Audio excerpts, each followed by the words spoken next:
Before there was time, before there was space, before forms and measures and sight and place, at the birth of everything that is, there was a voice. There at the dawning of everything, holy song and cosmic singer, one God, infinite, enduring, a harmony of love entwining, always authoring, constantly composing, imagination's boundless wellspring. That voice was God. That voice is God. Time and space, before and after, presence and place, verse and chapter, above and below, forms and measures, sky and deep, mists and treasures, out of the chaos, exploding and expanding, radiant reality bursting into beauty. Let there be, and there was. Everything you see, everything beyond sight, birthed by the will of that cosmic voice. In the voice is breath, divine life, generously given to animate frozen crystals and jewel blue oceans, shimmering north skies and planets' vast motions, fields of wheat hid in tiny seeds, womb-formed creatures on land and sea, the tiniest cells, the fire of the stars, the rustle of wings, our pounding hearts, all these enlivened by that voice. But the story since then is shrouded in shadows, dressing the nations in death's bleak grave clothes, so many determined to drown out eternity, rebels and tyrants in sinister fraternities. Still, even the blackest of human histories could not, will not extinguish its whisperings.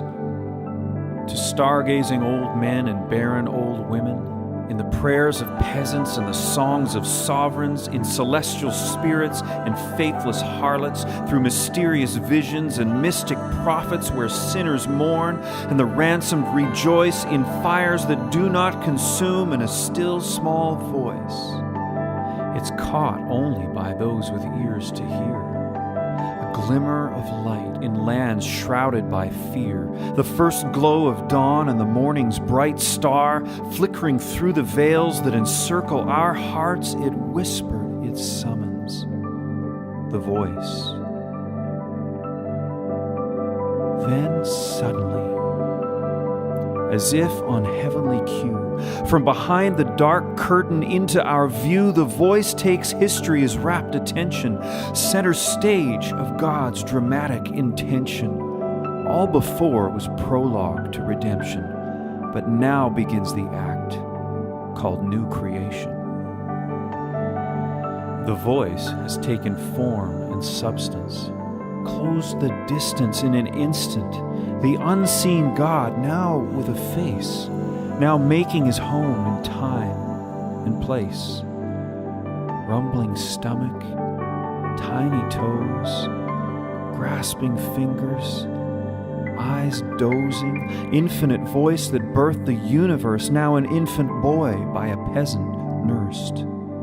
By his manger crib, the Virgin sings. Joseph wraps her with the baby in the blanket of his gracious Father love. In moon-kissed fields, angelic choirs proclaimed good news. The voice is born. His name is Savior God, anointed King.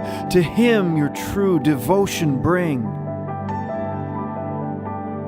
So now, encircled by shepherd guests, the stable's sacred silence is blessed. For here God speaks, not power to make or damn, but fragile infants' tears, the bleating of a lamb. Now in the voice enfleshed, we hear a song that none need ever fear. Grace beyond limit, truth without blemish, interwoven in this perfect premise. Jesus. And Now let those with listening ears tune your hearts to come and hear the voice.